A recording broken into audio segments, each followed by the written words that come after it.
Hello, everyone, and welcome to the first class session of Football 101. I am your teacher, and my name is Mr. Smith, or Coach Smith in this case. Um, so, in this series, we're going to learn how the little things in football work. And what I mean by the little things is the small little details and insights that you may not see on television every weekend by showing you how it works from the field of play to the rules, the positions, and when we get deeper into the later episodes, we'll even get into strategy. So, as the foundation, we're going to start with the basics so we can get our feet wet as a class and so we can have a basic understanding of the basic fundamentals. And trust me, there are a lot to go through. So, let's get started, shall we? To begin, the field of play is 120 yards in length, meaning that it is 120 yards from one back of the end zone to the other back of the other end zone. Now, typically, those end zones are not classified as the field of play. So they usually cut those off whenever they consider how long the football field actually is. So many will just say 100 yards, which is correct. Next, the football field is 53 and a third yards wide. That means that from one sideline to the other sideline is 53 and a third of a yard.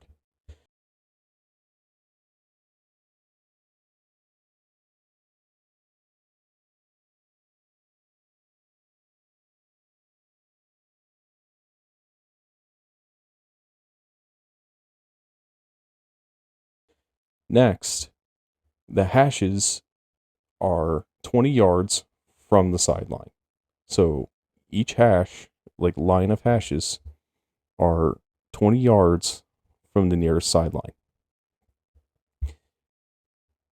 In addition, the NFL hashes are aligned with the goalposts instead of being 20 yards from the sideline. That is the major difference between the NCAA and the NFL. Next, the field is divided into 25-yard chunks with painted numbers every 10 yards. And with this being said, that's how what the field of play looks like. Next is the positions. Now, the first position I want to show you is the center position. This guy sits in the middle and he snaps the football. Next to the center are the left and right guards. These guys are designed to protect the QB and assist the run game by blocking whoever is in their way. On the outside of them are the left and right tackles. These guys are the biggest guys on the offensive line. That is by weight and by height. They average about 6'7", 380 pounds. These guys also do what the guards do by helping assist in the run game and protect the QB whenever he's going to throw the ball.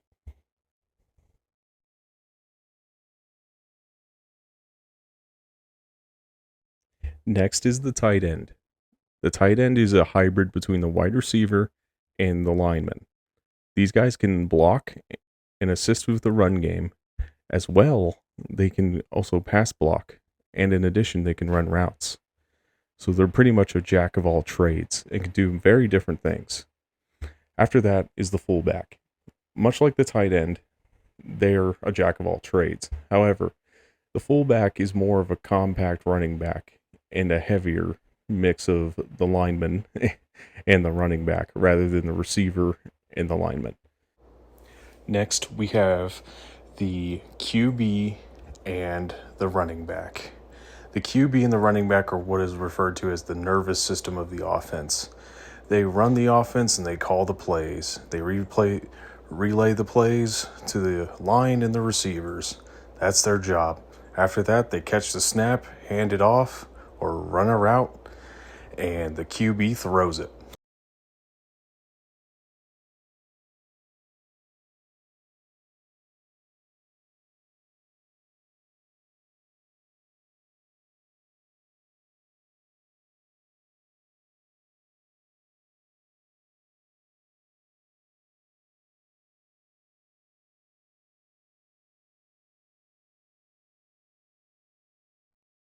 Next is the tight end.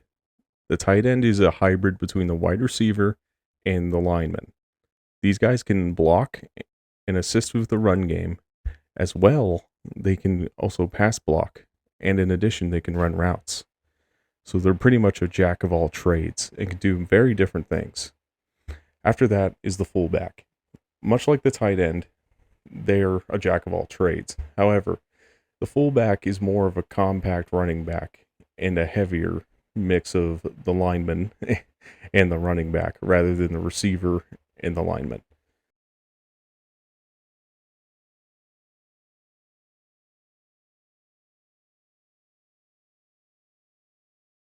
Lastly is the receiver.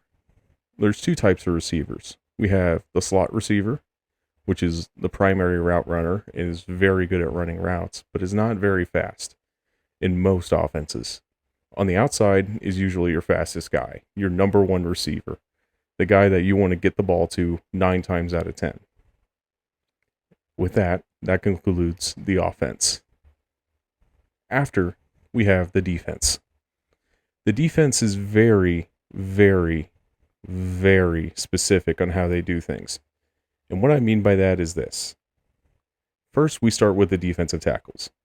These guys are big. And what I mean by big, they're as big as a house. On flanking them on the outside, we have the defensive ends. These guys are usually a little faster and a little more agile so they can compete with the tackles. These guys can rush and stop the run, along with the defensive tackles. However, they rarely drop into coverage. And if they do, then usually it's a very specific call.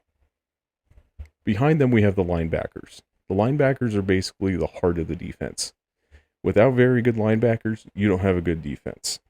These guys will either drop into coverage or stop the run. There is no in between.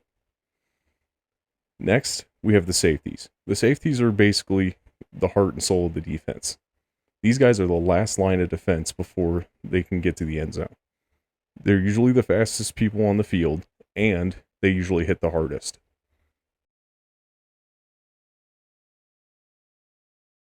Lastly, we have the corners. Now, these guys are very skilled in what they do.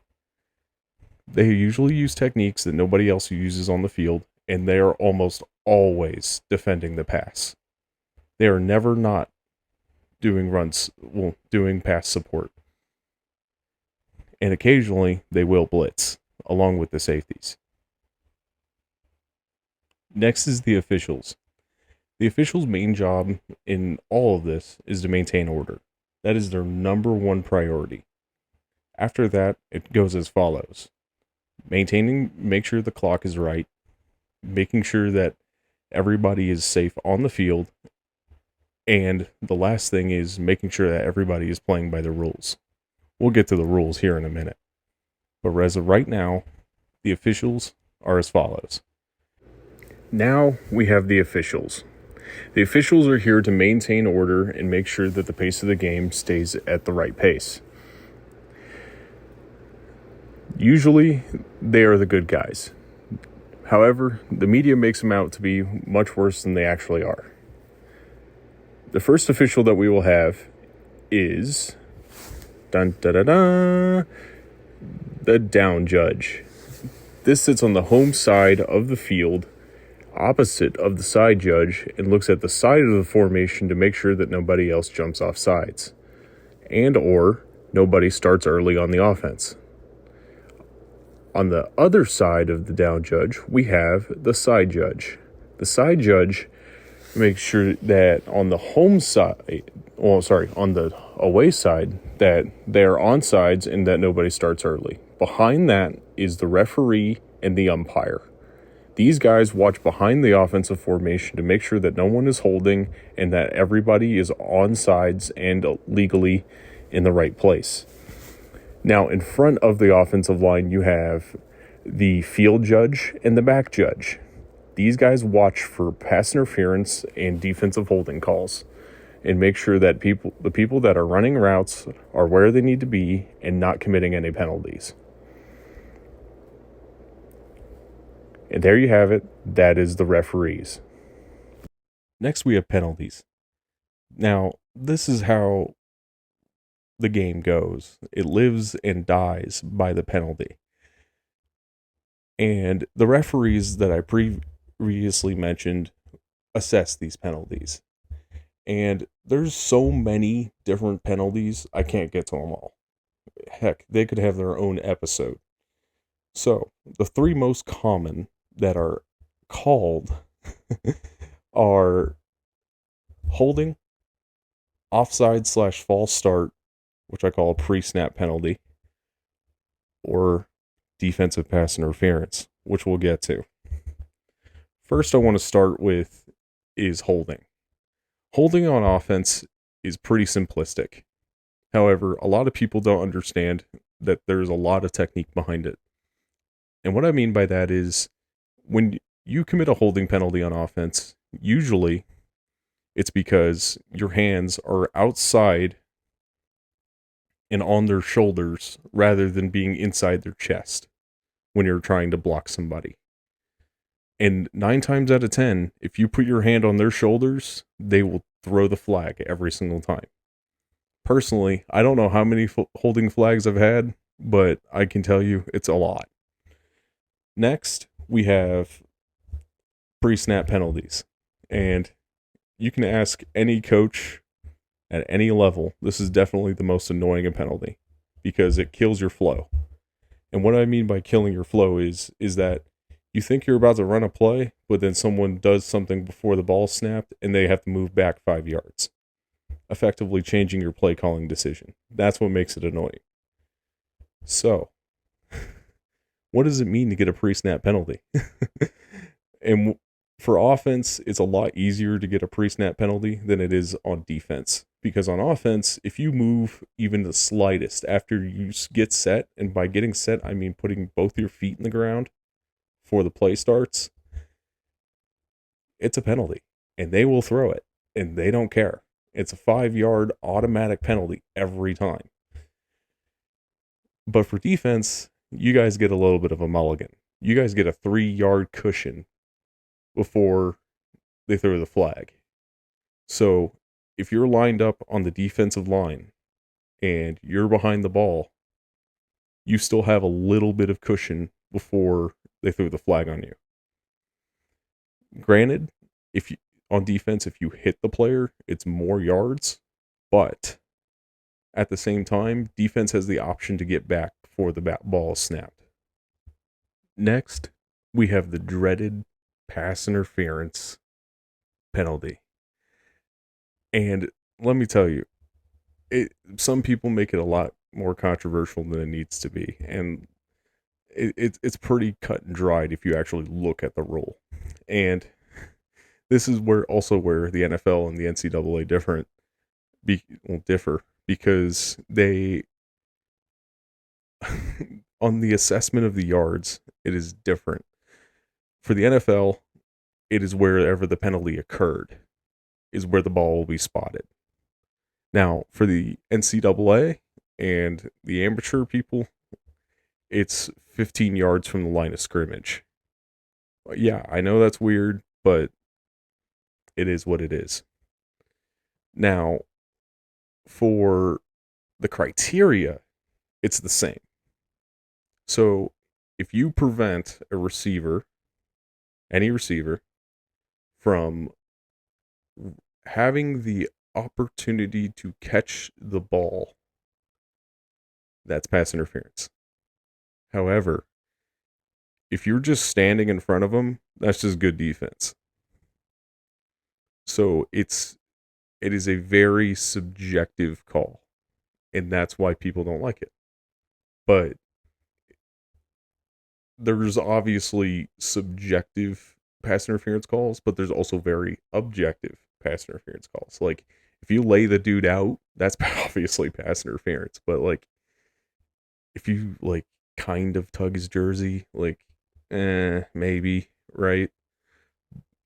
But like it's what is it? It's either more or less. It's not yes or no. No. Now for the procedures. Before every game is started, the clock is set. at 15 minutes.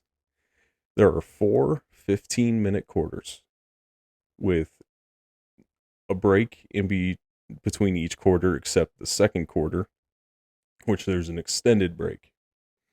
And that's what we call halftime.